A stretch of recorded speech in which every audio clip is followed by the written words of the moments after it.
Right, so Dwight Howard speaking on Wemby. I don't know if this is new or old. We're gonna find out though. We're gonna do some investigating. I want some rest. Are we having fun yet? All right, so Dwight Howard speaking on Wemby. Shout out to Wemby Central. They always post phenomenal things. Very based too, by the way. But yeah, let's take a look at what they have to say here. What Dwight Howard has to say about Victor Wembanyama. Actually, when we speed it up a little bit, because we gotta look into some other things. We're gonna speed this up a little bit. All right, what you got to say, my boy? This is Dwight Howard on Wemby breaking his record. Which, if you're questioning what this record is, this is back in December, I believe. Wembanyama broke Howard's record for the first 2020 game, or youngest player with a 2020 game.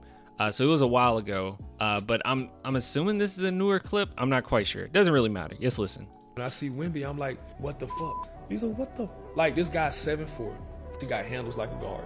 He's doing jab step pull-up threes. He's doing fadeaways. He's doing spin off the post. He's running the floor. He's catching lobs. He can do everything on the court. He works extremely hard. All the little tools that you need as a player, and especially #1 pick, Wemby has it. And I even tell my son, hey, when you turn on the TV, watch Wemby. Watch the intensity that he plays with. Jeez, he's telling his son, like, oh my God. Wemby's a rookie, and he's telling his son, hey, you're studying the game. Study Wembanyama. That's crazy. Wemby's still studying right now. Because that's going to be you. I want Wemby to win. I want him to succeed because he's paving the way for little David Howard. He's paving the way for Dwight Howard III to go into the NBA and be these 7'3", 7'2". You can't even call them unicorns. The what the f***? Wemby is the first what the f***. Like, when people were against him, I'm like, it's going to change. This man is so young and he's already so gifted. When I see Wemby. Wow. Called him the first what the F. Wow. Very intriguing stuff. I don't know. That's really cool though that Dwight Howard was very open. See, I'm questioning if this was about Dwight, about the record breaking. I don't know. Maybe this is a part of a bigger interview. Not quite sure. But let's see. What I came across was this. So this was back in May 16th. And it says Dwight Howard says he will bust up Victor Wembanyama in the paint. So I'm assuming this is after that video.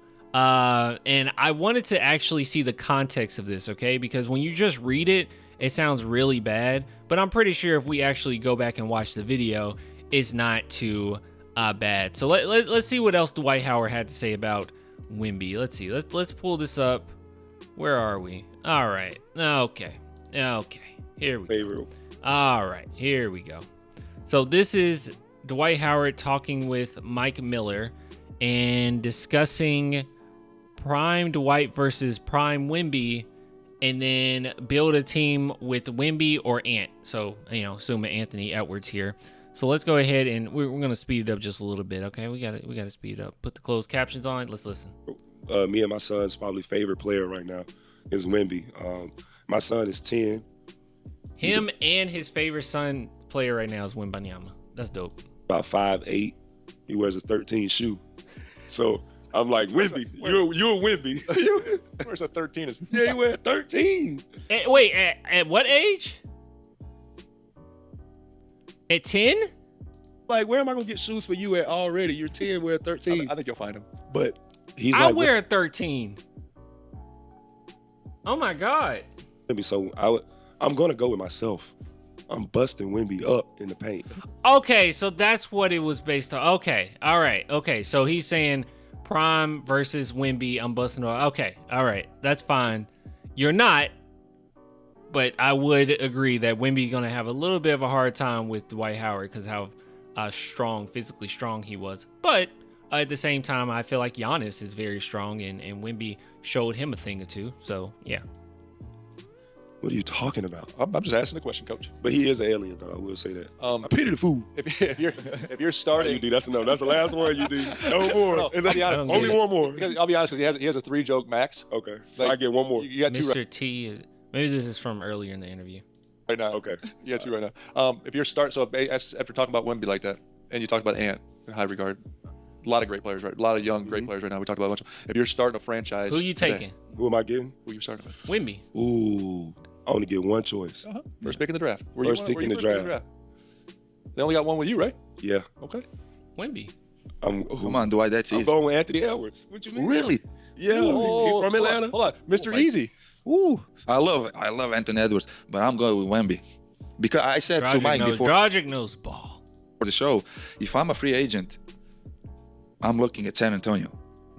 You are? Well, maybe Dwight Howard is saying this because he's a big man, so he would rather play with Ant. I don't know. I don't know where he's coming from with this. Because I'm a free agent. You see, you I'm should. not looking at San Antonio. I'm looking at the opposite way. San Antonio, no, Houston. Hey, let me tell you the difference. But- He's a guard. Yeah. You would rather be in Minnesota than San Antonio? I mean, I guess if you're based off winning, but it sounds like he's just saying San Antonio is like a boring city or whatever. I'm a big, He wants to go in that high pick and roll with Wemby. Oh man. No, I was just messing with you, but No, man. I get what you're saying. If I'm a franchise, if I'm a free agent, I am looking at San Antonio, but I'm just looking at them. Kind of looking past him. I'm just looking at them. Like, oh, they go San Antonio. They I go mean, Wemby. we cannot go wrong. I don't get it. Like those two guys are just amazing. So Yeah, it's just crazy to see the development. The reason why I love Wemby, I know I said I'm going to go with Anthony Edwards. Anthony is from Atlanta, Why? so I have to hold it down for my Wemby from Europe. So yeah, I got you. Oh, is this just a bias thing? I guess it's just a bias thing. Wemby's Yeah. from Europe. Yeah. Who am I going to choose then? Who are you going to I'm from South Dakota. That's going to be a hard one. Ooh, Zach Edey. That's the question. Bro. The reason why I would go with Anthony Edwards is because he's young, he's charismatic, he has that Jordan gene. Like the thing that a lot of kids. We say this all the time. He does have that Jordan gene. It's nice that everyone recognizes that. He's so young, but everyone already recognizes it. It's what they look at guards. They don't really look at centers and say, I want to be like a center. It's always a guard. So it's just like Anthony Edwards might be more appealing. But then you got Wembanyama. He's not even finished growing yet. He's 19, 20? 19. 19. He might end up being No, 7 he's 20. When was this uploaded, man? We'll check in a minute. foot 7. And he got skills. And he got skills. He got handles. So what would prime Dwight do Against him, against Wemby? foul the hell out of him every play. I'm getting 3 fouls a game on Wemby, and I'm doing that Udonis Haslam foul. Come here, boy. What did I tell you? That's 3. Come here. That's 3. Hey, Wemby, next time you pick and roll, step back left, I'm gonna knock you out, fool. What did I tell you? Was that a thing? That was a thing? So he's like straight up just saying, wait, so you would dominate Wemby, but also you would have to rough him up a little bit. Like you couldn't just actually just play ball. I'm so confused. I guess he means Wemby's best part of his game is his defense. So like I don't know. Laughing in here. That's 3. That's Okay, I'm done. That was the last one. Last one, UD. They said I get 3, and you not You here. got a 3 max. You got a 3 max. Okay. All right, so switching gears a little bit. Isn't it kind of cool that no one hates Wemby? That's one thing that I've noticed. No one hates Wemby. You do not find ESPN, all that stuff, undisputed. I mean, to be honest, I don't really watch those shows anymore, okay? But it would be a clip going around if they said something negatively about Wemby because he's so popular. You don't see any of that. Like, everyone's been nothing but positive. Now, don't get me wrong. It'll come to a point where someone, switches on him or the media tries to turn the narrative, maybe possibly. But I think one thing that is cool about San Antonio, like, even though, Dwight Howard doesn't really care about San Antonio. One thing that is cool about San Antonio is with that franchise, they will shield you. I feel like they shield all of their players from that bit of criticism, right? Like players typically don't get the brunt of the blame when the San Antonio Spurs lose. Like that rarely happens. Usually it's on Popovich or nobody really cares, or they're just kind of sitting back and people outside of San Antonio are just like, oh, they'll be good next year or they'll get it together eventually or whatever. But players rarely get any blame in San Antonio, right? Kawhi might have been the first, but that had to really go down badly. But even after a while, not too long, mind you, once he went to the Toronto Raptors, people kind of flipped the script on the Spurs, right? They put it back on the franchise. So it's really nice that we have that shield. So players can just kind of do their thing and not have to worry about all these crazy, insane narratives. Unfortunately, the insane, crazy narratives come from within the fan base, which I wish we would kind of stop that. Like the whole, oh, this player's jealous of Wemby, this player's jealous of Wemby. A lot of that came from our own fan base. But it's nice that at least, you don't have to worry about those outside sources. This is a quote. It says something like this, that when you went to the Rockets, it was because you viewed James Harden as a younger Kobe. I'm just going off a quote.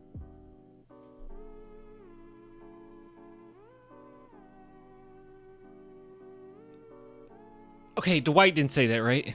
I did say that. Oh! What we got to say? It was the mushrooms. I was just kidding. Oh! No, I was just kidding. I was just kidding. These are just jokes, lies, and fabrications. He said that? James Harden, bad mo. No, but at the time, I felt that me and James would be a perfect combination. I was aging as a center, going into my prime years. Okay. James is coming. Okay. Maybe he was just saying, all right, he was just saying that because that's how he views himself. He was like, I'm like Shaq, which is insane. Oh, there's something on here about Shaq beef. Okay, I'm not going to watch that, but we'll let him finish. Up is one of the best two guards. I felt like we had that opportunity in that window in Houston, along with the opportunity to work with Hakeem Olajuwon. He's one of my favorite centers. I felt like if I would have went to Houston at that time, I would have got a chance to work with Hakeem Olajuwon and try to get some of that dream shake in. I practiced the dream shake, and I fell asleep. And he told me not to use it no more. So that's why you didn't see Dwight do no dream shakes in the game. I stuck with me. You fell asleep, Coach? Yeah, I fell asleep. So, All right. Well, that was good. That was a really good segment. All right.